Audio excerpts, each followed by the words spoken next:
Alright, welcome sa episode 9 ng The Vessel series. Currently deload week pa rin.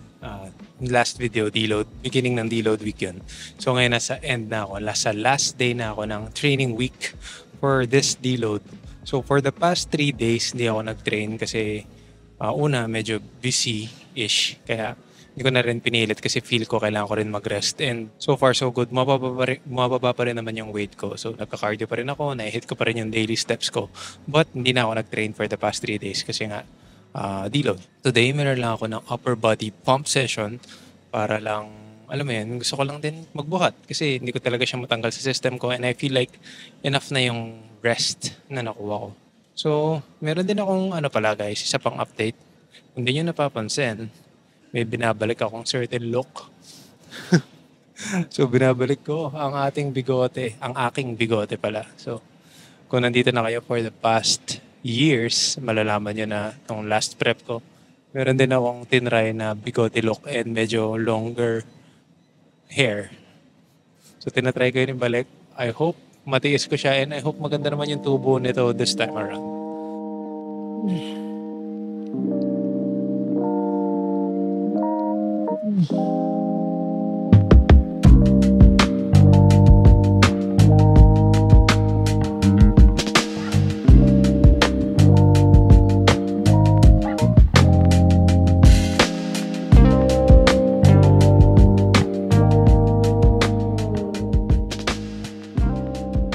Alright guys, now papunta tayo ngayon sa Las Piñas. Kikitain natin si Coach Japs. So nirecommend siya ni Air. So shoutout kay Air, si Z. Magpapaano tayo, parang full body release. Kasi nga, sobrang sakit na ng katawan ko. Palagi. And siguro yung deload, nakatulong siya sa pagbawas nun. But yun, para sobrang fresh next week. Parang talagang ready tayo makarecover. Magpaparelease tayo today. First time ko magpapagawa ng ganun. Like yung mga nakikita ko sa kanya. Hopefully, I know naman makakatulong kasi nirecommend ni Air. Pero hopefully, hindi sobrang sakit kasi mahina yung tolerance ko sa mga ganun. So yun, medyo mahaba-habang biyahe ito. See you later mamaya. Doon kila Coach Jap sa may Las Piñas.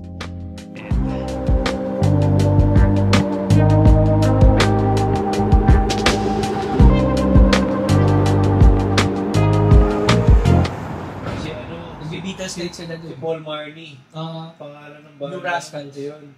Okay guys, so tapos na yung ginawa sa atin ni Coach Japs. Sobrang solid. Ang daming tight sa katawan ko, especially sa legs, sa back, and shoulders. In short, lahat. Pati chest ko, lahat na. So kung gusto nyo magpa-schedule sa kanya, so message nyo lang si Pit Stop Body Maintenance sa Instagram. Now, uwi na ako. Hindi ko alam kung kailangan ko bang i-address tong tumutubong buhok ko na out of control na. Or uwi na lang ako sa bahay at magpahinga. Kasi ang bigat pala sa feeling nun after first time ko magpagawa. But nararamdaman ko na meron pala akong likod.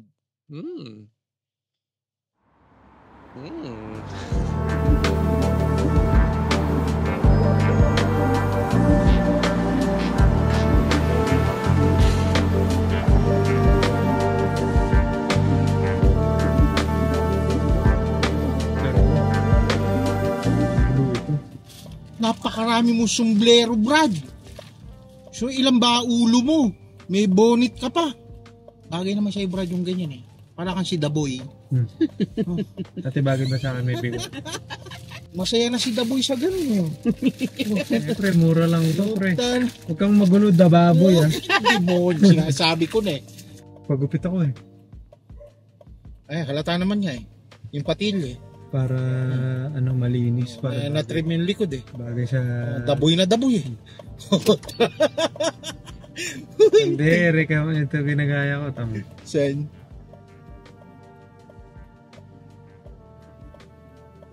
Utangin na pogi ka pa dyan, Brad. Ako putang. Putang na magpapumukay pa yung mata mo. Hindi ba kilala yan? Putang. Si Daddy yan. Hawig mo nga na unti. Malaman lang na unti yan. Pagutangin na may CCTV ka pa pala dyan. Siyempre. Ano, dababoy. Sige. Dahil lumarga ka na hanggat ano. Hanggat hindi... Parang payat ka dito ah. Pumayat nga ako. Dahil Parang pumayat yung ano ko eh. Din eh. leg. Oo. Kita na nga Adam's apple mo eh. Hindi nga ako kumain. Ba't yung Adam's apple mo parang ano? Parang Parang ano? parang peras. Sige. O sige. Shalom. Hindi pa ako tapos maglinis. Shalom, shalom. Okay, shalom.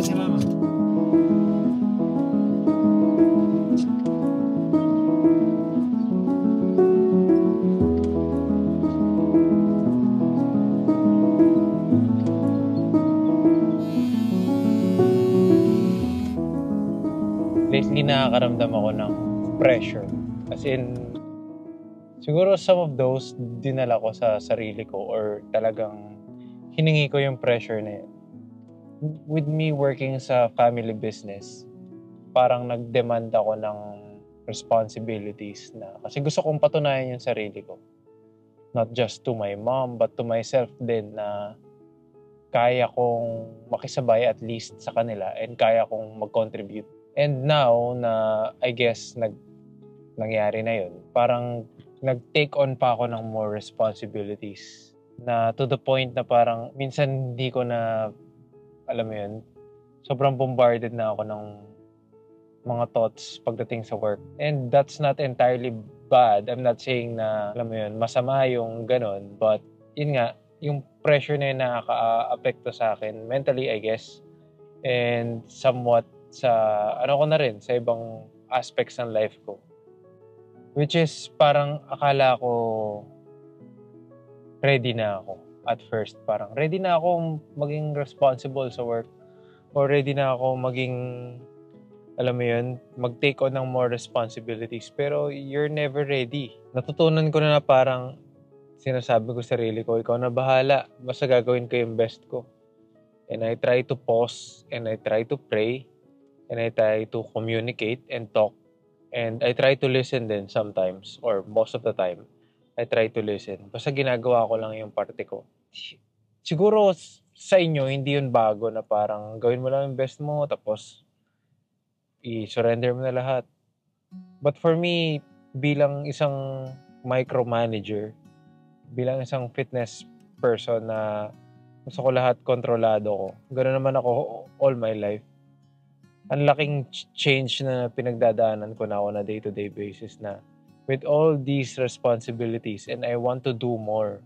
Kasi nga may mga pangarap din ako na gusto kong matupad and may mga things din ako na gustong simulan. Pero alam mo yun, hindi ko siya magawa kasi lahat ng attention ko napupunta either sa work or dito sa prep. Ito ang paggagawa ko ng videos, hindi ko na, alam mo yun, minsan hindi ko na siya nahanapan ng effort and ng time na pagandahin ng to the point na parang gusto ko mag-all in. Alam mo yun, gusto ko sa talaga mag-all in sa paggawa ng content. Kaso, alam mo yun, yung tinitingnan ko is yung financial side and yung mga monetary things na masasacrifice ko pagka nag-all in ako sa paggawa ng content kasi wala naman bumabalik.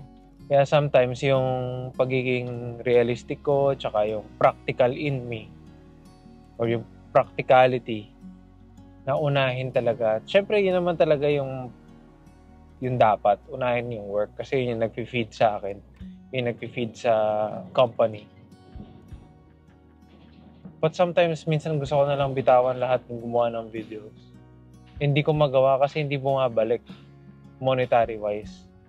Parang gusto kong i-bet lahat sa sarili ko na, yes, sige, gawin ko yan, kaya kong tapatan yung whatever nakukuha ko sa corporate.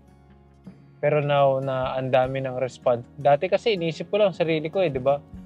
The company, yung pinagtatrabahuan ko dati, under naman yan kahit mawala ako dito, now, I won't say naman na titigil sila pag nawala ako, pero parang yung responsibilities na kinuha ko, mahirap palitan or mahirap gampanan all of a sudden. Na unlike pagka corporate, umalis ka now, in 1 week, mapapalitan ka. Alam mo yun. Gusto ko lang din i-share kasi baka some of you pinagdadaanan din yung mga bagay na yun. Na tipong nahirapan kayo sumurrender. Pero sa totoo lang, guys, ang gaan sa feeling.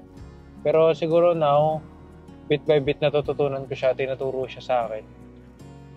Na i-surrender na lahat ng pressure na dinala ko sa sarili ko. I guess dito ko natatapusin yung video na to sa mahabang sharing portion na kung anong pinagdadaanan ko mentally and on a day-to-day naman, I guess.